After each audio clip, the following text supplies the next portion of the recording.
This is Mr. Paul Gilbert Hello. with Mr. Big in Vienna. I want to know how the tour so far is going for you with Mr. Big. It's really cool. Mr. Big is such a unique band because the songs range from, like pop songs like "To Be With You" or "Just Take My Heart," and from that we get girls in the audience, which is nice, and people singing and dancing. But we also have this heavy side and like also sort of a musician like improvisational side. So as a musician myself, it's a cool challenge to be able to play all those different kinds of music and to keep the audience happy the whole time. Okay. And I just love it. I'm really the more that we play on tour, the more the closer to the songs I get, and the better guitar player I become. So it's as a musician, it's really fun. What convinced you to reunite with Mr. Big? Because you had this long break, and another guitar player was there, and I think I just sort of ran out of reasons not to. I remember when I wasn't in Mr. Big, I was still doing concerts on my own and still doing interviews, and people would always ask, well, are you ever going to do Mr. Big again? Are you ever going to do Mr. Big again? Like, I'd get that question over and over again. And I would always have some reason. Like, oh, I want to do this, or I want to do that. And then finally, one day, just in my head, I couldn't think of a reason not to. Okay. And I think I still came up with one, but then it made me think, like, oh, I really don't have a reason. It actually sounds like fun. But rumors said that there were some troubles within some band members, or I think every band in the world has troubles within the band members. But the thing with Mr. Big is because we've been together a long time, we know each other pretty well. Okay. So nothing is new. Okay. So you like, kind of sorted out. If we have any trouble, it's like we've had that trouble before, and we know how to solve it. And so that's kind of the nice thing. Is there are no surprises. Everybody knows everybody, and we all accept each other and like each other. So it's a lot easier now than it was back then when we were still getting used to each other. Okay. So all the troubles from then, they're sorted out right now, and you're like in a good touring mode with all the members of the band. I think we all really appreciate this opportunity to have a second chance at being a successful recording and touring rock band. Cool. That's a rare. That's a job that a lot of people would like to have, including us. That's and true. We're really, feel fortunate to have that, and we just want to enjoy it and take advantage of having such a cool job.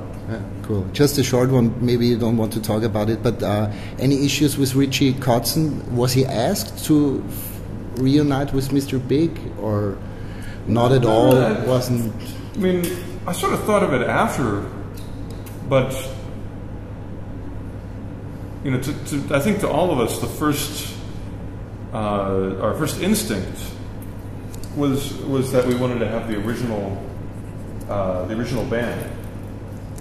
Like the way the classic albums like lean into it. Yeah. And we're all good friends with Richie. I mean, actually, I've done shows together. Richie actually did a show supporting us in Taiwan. Cool. Just a couple of weeks ago. Okay. And it was great to see him, and we all love him. We're great friends, but I don't know, just the way. There's a certain power to the original members. Yeah, so I could call it Mr. Big family. Yeah, so including him. Like it might be interesting to see Van Halen with both David Lee Roth and Sammy Hagar on stage at the same time. That's true. Yeah. But I think it's better to just choose one. Would be cool. Are there any songs from Get Over It in the recent set? From the Get Over It album in the recent set? You play any songs? Oh no, we're just doing ones from that I recorded originally. Okay. I like some of that stuff. I mean, I like the song "Shine" a lot. Yeah. But I'm kind of glad because I don't know Richie's guitar parts, so it's easier for me just to learn my own. True. So regarding the new album, What If? How was the songwriting to the album? Oh, it was very natural. Just I think we really wanted to do a lot of writing together. So Billy and Pat and me, we all live in Los Angeles, and so we spent a lot of time in my rehearsal studio just coming up with ideas, and came up with way too many. I think we had about 100 song ideas at the end of it, and just picked our favorites and worked them into songs. And Eric had some things, so this is very natural the way we always did it, but maybe more similar to like the first couple albums, because in the old days, I think every album we started writing more and more separately. Yeah. And this one we just wanted to be more together. More like a band, yeah. To me it sounds also like this if I listen to the album. You worked with Kevin Shirley on the last album, right? How did you choose him, and in general, what do you expect from a producer in a creative sense working with him, and when is the time where you stop him and say, no more, dear? Well, he's definitely a legendary hard rock and heavy metal producer. So we all thought he was perfect for the kind of music we were making, and I had a great time working with him. I thought he was a lot of fun. Yeah. He really encouraged us to play live, which is what we always wanted to do. Yeah. And he encouraged us to play with a lot of energy. He sort of wanted us to, remember what it's like to be a teenager, and strap on a guitar or sit behind a drum kit or scream into a microphone and recapture that teenage energy that we all got us started. Yeah. So and he was great at that. We got it done fast and easy and quick, and I loved it. Was he involved also in like part of the arrangements and messing around with the material, or if we needed it? I mean, some of the sort of depended on the song. Some songs, just we really have them together. We knew exactly what we wanted to do. Okay. And others, maybe we'd have them 80% together. Mm-hmm. We'd have the song worked out, but we wouldn't really know what to do with the solo yet, or the bridge. And so you'd come and help us with that, which was good. You changed your backline amps for a long time already, from Laney to Marshall years ago. On the Fuzz tour, you used the combo, at least for the smaller club gigs, when I remember. Yeah. What is your setup on the Mr. Big tour? Well, for this, I've got 3 vintage modern half stacks, which are, of course, the brand is Marshall, but the model is vintage modern. Yeah. And I actually don't know if they're 100 watts or 50 watts, but I like them both. Yeah. And basically, I just use 2 heads. The third one's a spare, just in case. And one head I use for distortion. Mm-hmm. The other I actually use for clean, and I have it on all the time. So I've got a mixture of clean and distorted sounds. Okay. So, which I think is sort of nice for Mr. Big, because with in the Mr. Big songs, it's interesting is I'll go from having to do like a screaming single note solo to like almost an acoustic style strumming part. Mm-hmm.